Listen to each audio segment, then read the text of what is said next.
सबसे बड़े धार्मिक आध्यात्मिक समागम प्रयागराज महाकुंभ के सफल आयोजन के लिए उत्तर प्रदेश के यशस्वी मुख्यमंत्री योगी आदित्यनाथ जी का कोटि कोटि अभिनंदन करती हूँ। I have witnessed everything is perfectly all right there.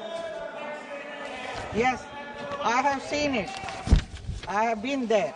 Shrimati Hema Malini. Radhe Radhe.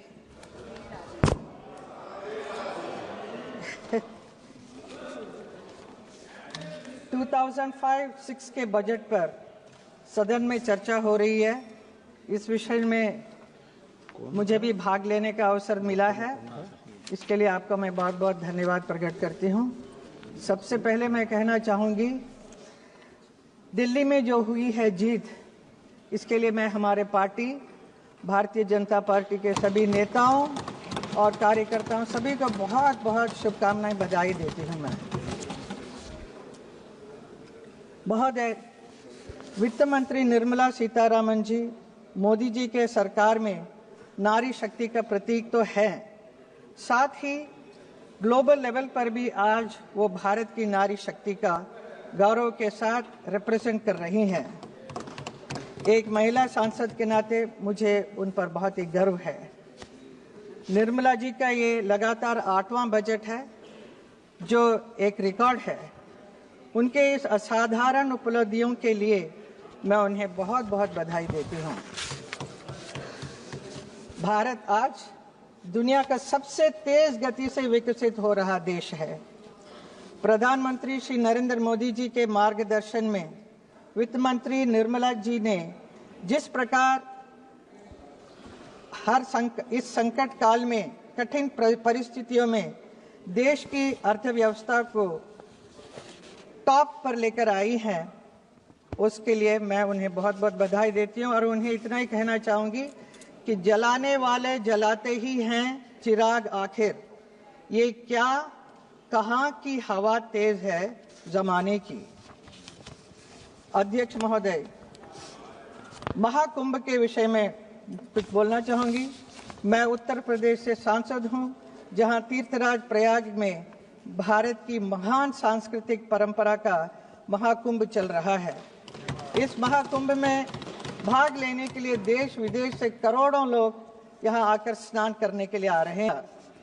मैं विश्व के सबसे बड़े धार्मिक आध्यात्मिक समागम प्रयागराज महाकुंभ के सफल आयोजन के लिए उत्तर प्रदेश के यशस्वी मुख्यमंत्री योगी आदित्यनाथ जी का कोटि कोटि अभिनंदन करती हूँ। I have witnessed everything is perfectly all right there. Yes, I have seen it. I have been there. अध्यक्ष महोदय, सरकार के तीसरे कार्यकाल में 3 गुना तेज गति से काम हो रहा है। सौभाग्य से मथुरा के सांसद के रूप में मेरा भी ये तीसरा कार्यकाल है और मथुरा में भी 3 गुना तेज गति से जो काम हो रहा है, उसके लिए मैं मोदी जी और योगी जी को बहुत बहुत धन्यवाद करती हूँ, जो मुझे हर समय और योगी जी को बहुत बहुत धन्यवाद करती हूँ, जो मुझे हर समय सहयोग मिलता रहता है। आभार व्यक्त करती हूँ। अध्यक्ष महोदय, मोदी जी की सरकार में आज देश बड़े निर्णयों और नीतियों को असाधारण गति से लागू होते देख रहा है। इन निर्णयों में गरीब, वंचित, मध्यम वर्ग, युवा, महिलाओं, किसानों को सर्वोच्च प्राथमिकता मिली है। बजट पर अब तक हमारी पार्टी के कई माननीय सांसदों ने इधर बात की है, अपने विचार रखे हैं। बजट के घोषणाएं किस प्रकार देश की जनता के लिए हितकारी है, विस्तार से सब लोगों ने बताया है, तो उन्हीं बातों को मैं वापस नहीं दोहराना चाहूंगी। मैं उन सबका समर्थन करती हूं।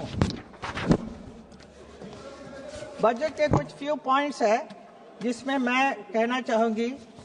अध्यक्ष जी, वित्त मंत्री जी ने इस बात पर जोर दिया है कि भारत की इकोनॉमी में महिलाओं की भागीदारी बढ़े।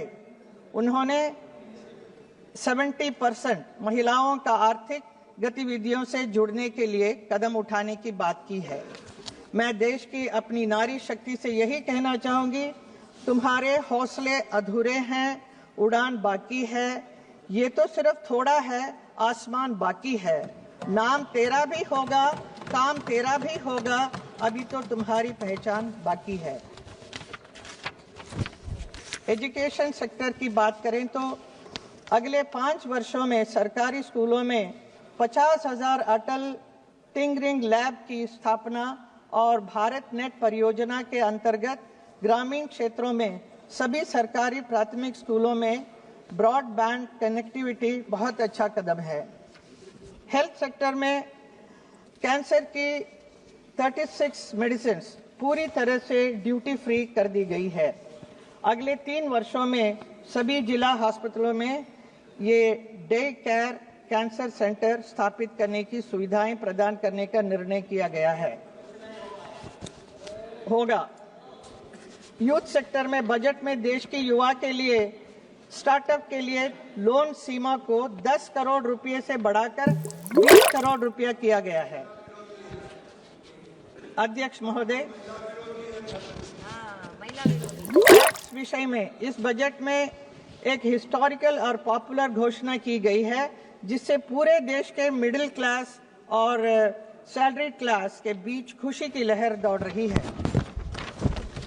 इनकम टैक्स में अब तक के इतिहास की सबसे बड़ी छूट की घोषणा की गई है।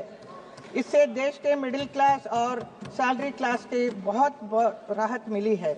इस निर्णय के लिए मैं माननीय प्रधानमंत्री श्री नरेंद्र मोदी जी और माननीय वित्त मंत्री श्रीमती निर्मला सीतारामन जी का देश के करोड़ों मिडिल क्लास और सैलरी क्लास लोगों की ओर से आभार व्यक्त करती हूं। This year budget reflects most sincerely the thought process of our Honorable Prime Minister Modi ji, whose singular aim is to give the Indian population an Amrit Kal for years to come.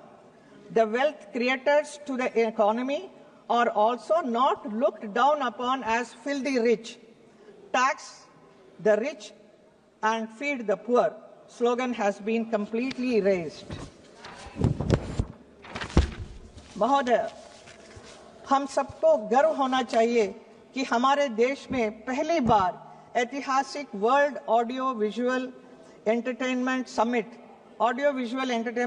यानी waves का आयोजन हुआ है। ये है नए भारत की पहचान। कला और फिल्म इंडस्ट्री के प्रतिनिधि होने के नाते मुझे भी इस समिट में पार्टिसिपेट करने का अवसर मिला।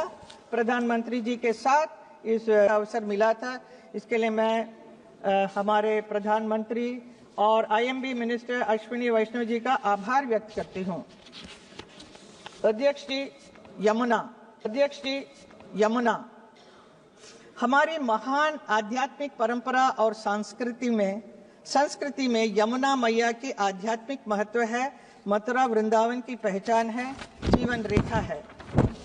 पिछले मथुरा वृंदावन में जितने नाले वगैरह हैं उसको बंद करने की कोशिश की, लेकिन फिर भी हम लोग कामयाब नहीं रहे, क्योंकि जो यमुना की जो अशुद्ध जल जो आ रहा है वो दिल्ली से आ रहा था। तो हम उस वक्त दूसरी पार्टी राज कर रहे थे, तो हम कुछ कर नहीं सके। तब हम सिर्फ हमारे ब्रजवासियों को इतना ही कहते रहे कि सब ठीक हो जाएगा, जल्द ठीक हो जाएगा। आज उम्मीद की किरणें आई है। 8 फरवरी को दिल्ली में भाजपा की जीत के बाद प्रधानमंत्री नरेंद्र मोदी जी ने कार्यकर्ताओं को संबोधित करते हुए भाषण का शुभारंभ भी यही किया कि जय यमुना मैया। उनसे की यमुना नदी को दिल्ली की पहचान बनाने की बात की। ये मोदी जी की गारंटी है, मतलब पूरी होने की गारंटी। मेरे संसदीय क्षेत्र में इसे लेकर बहुत ही खुश हैं लोग, इतने खुश हैं कि मैं बयान नहीं कर सकती हूँ। यमुना अब स्वच्छ हो जाएगा।